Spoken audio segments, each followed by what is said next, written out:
नमस्कार माऊली, चला ज्ञानेश्वरीच्या सहवासात.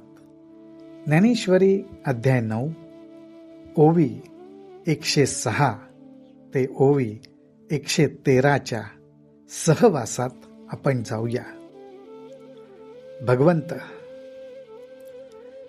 कल्पांताच्या शेवटी ही प्रकृती कशी लीन होते आणि त्याचबरोबर कल्पाच्या सुरुवातीला ह्या प्रकृतीची कशी उत्पत्ती होते याविषयी अर्जुनाला निरूपण करतायत.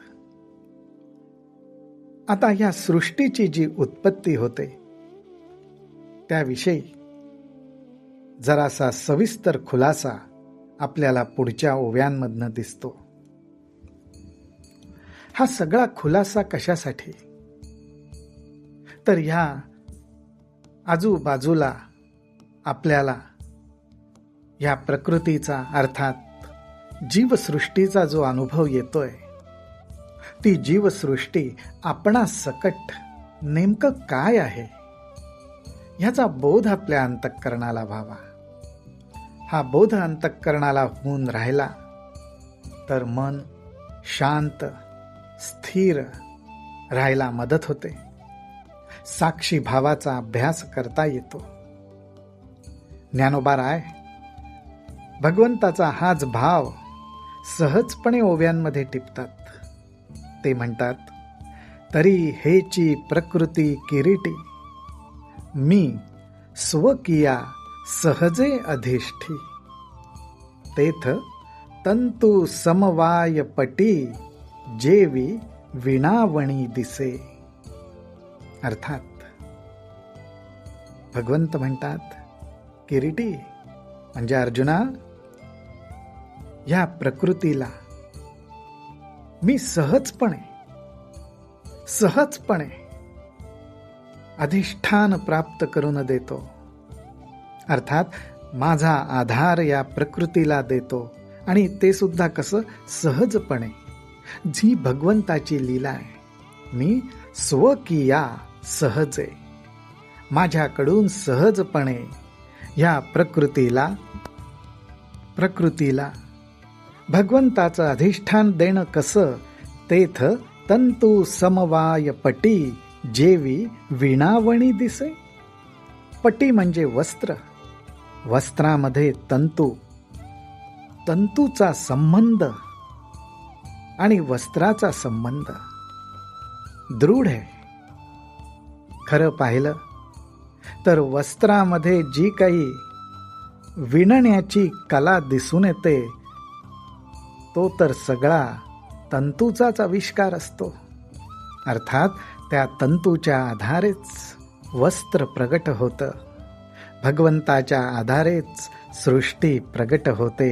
हेच थोडक्यात इथे सांगायचं आहे. मग तिये विणावणीचे आधारे, लहाना चौकडिया पटत्व भरे, तैसी पंचात्मके आकारे प्रकृतीची होय. ही विणण्याची जी कला आहे, एक प्रकारची क्रिएटिव्हिटी, आणि ही क्रिएटिव्हिटी कोणामध्ये? तर भगवंत आणि प्रकृती. ते कसं? तर विणण्याच्या निमित्ताने जो विणकरी असतो तो कारागीर त्या तंतूच्या आधारे लहान लहान चौकड्यांनी पटत्व भरे वस्त्र भरतो.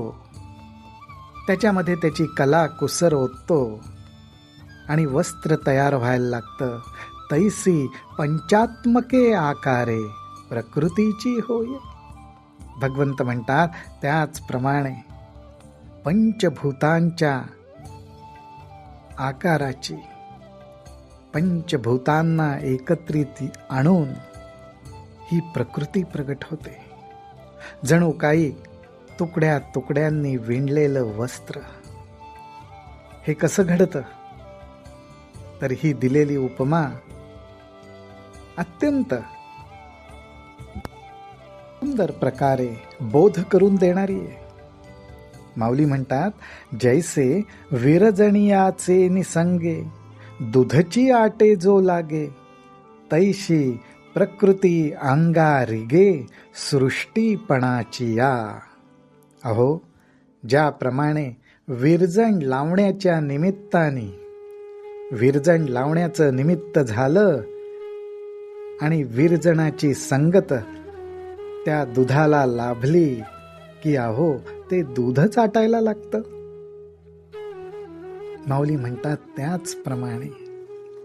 त्याचप्रमाणे ही मूळ जी प्रकृती आहे, ती प्रकृती आटायला लागल्यावर त्यातूनच आकार सृष्टी रूपाने प्रगट होतात.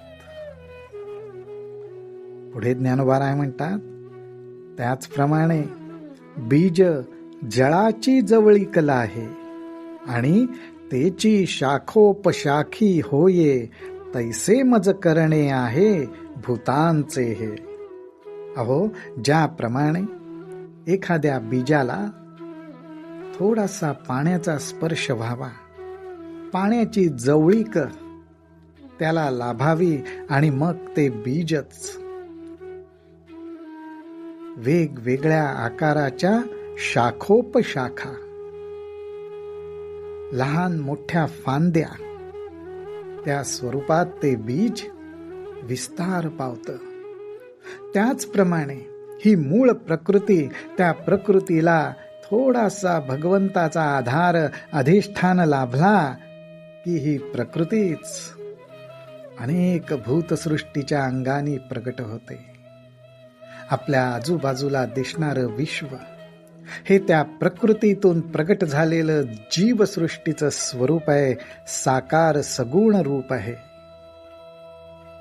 अगा नगर हे राये केले, या म्हणणया साचपण कीर आले, परी निरुते पाहता काय शिणले रायाचे हात.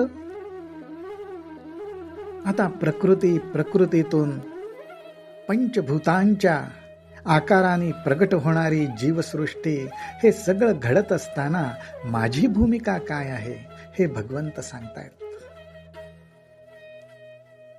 ज्ञानोबारायांनी फार सुंदर रीतीने भगवंताची ही भूमिका ओव्यांमधनं आपल्या समोर स्पष्टपणे उलगडून दाखवली आहे. ते म्हणतात, अगा नगर हे राये केले, या म्हणणया साचपण किर आले, परी निरुते पाहता काय शिणले रायाचे हात. आपण म्हणतो, हे शहर कोणी वसवलं? तर एखाद्या राजाने शहर वसवलेलं असतं. त्या म्हणण्याला आधारही असतो, अर्थही असतो. पण ज्ञानोबाराय म्हणतात, खरोखरच जर बघायला गेलं तर हे शहर वसवण्यासाठी राजाच्या हाताला खूप श्रम पडले का हो?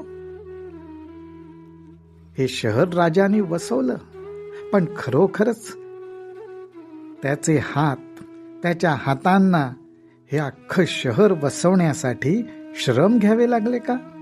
परी निरुते पाहता काय शिणले रायाचे हात.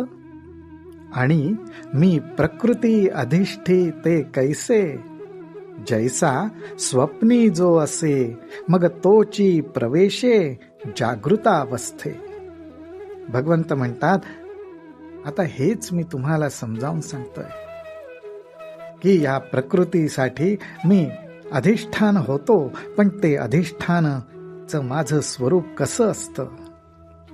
तर ज्याप्रमाणे एखादा मनुष्य स्वप्नावस्था बघतो आणि स्वप्नावस्थेतून परत जागृत अवस्थेत येतो, त्या स्वप्नामध्ये जाणारा, जागृत अवस्थेत परत येणारा तो मनुष्य खरा कुठे गेला का?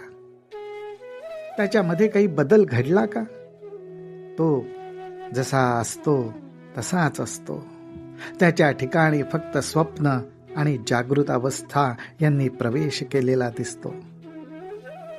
तरी स्वप्नवनी जागृती येता, काय पाय दुखती पंडुसुता.